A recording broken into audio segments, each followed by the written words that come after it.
ഇന്ന് രാത്രി പോകുമ്പോൾ മലമ്പാമ്പ് റോഡിൽ. എന്നും പന്നി, കുറുക്കൻ, മുള്ളൻപന്നി ഇതൊക്കെയാണ് കാണാറ്. ഇന്ന് വെറൈറ്റി. കാര്യത്തിലേക്ക് വന്നാൽ അർദ്ധരാത്രി ഫോറസ്റ്റിന് ചേർന്ന റോഡിലൂടെയുള്ള യാത്ര കഴിവതും ഒഴിവാക്കുന്നതാണ് നല്ലത്. നിവൃത്തിയില്ലെങ്കിൽ നിർബന്ധമായിട്ട് ചെയ്യേണ്ട കാര്യം എന്താണെന്ന് വെച്ചാൽ, വാഹനങ്ങൾ അപൂർവമായിരിക്കുമല്ലോ ഈ സമയത്ത്, നമ്മൾ റോഡിൻ്റെ മധ്യഭാഗത്തൂടെ പോവുക. പന്നിയുടെ പെട്ടെന്നുള്ള റോഡ് ക്രോസിങ് ശ്രദ്ധയിൽപ്പെടാനുള്ള സാധ്യത കൂടും. സൈഡിലൂടെ പോയാൽ പന്നി സൈഡിലുണ്ടെങ്കിൽ ചെടികൾക്കിടയിൽ നമ്മൾ കാണില്ല. അവ പേടിച്ച് ഓടി വരാനുള്ള സാധ്യത ഉണ്ടാവും, നമ്മൾ ഇടിക്കാനും സാധ്യതയുണ്ട്.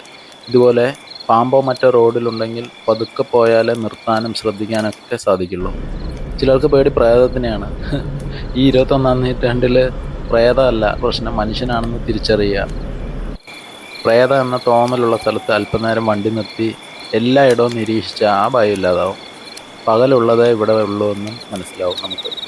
ഞാൻ സ്ഥിരം യാത്രയായപ്പോൾ ഇതെല്ലാം എനിക്ക് ആസ്വാദനമായി മാറി. ഭംഗിയുള്ള കുറുക്കൻ, ഫാമിലിയായി പന്നികൾ അങ്ങനെയൊക്കെ മേയുന്നതും ഒക്കെ ആസ്വദിക്കാൻ തുടങ്ങി. ആദ്യം ഇവയൊക്കെ കണ്ട് അങ്ങനെ പോകുമായിരുന്നു. പിന്നീടാണ് വീഡിയോ എടുക്കൽ ഓർക്കാറുള്ളൂ. മലമ്പാമ്പ് കടന്നു പോയിട്ടാണ് വീഡിയോ എടുത്തത്. അങ്ങനെയൊക്കെയാണ് കാര്യങ്ങൾ. അപ്പം ശരി, നല്ലൊരു വീഡിയോ ആയി അടുത്ത വീഡിയോ കാണാം. ബൈ.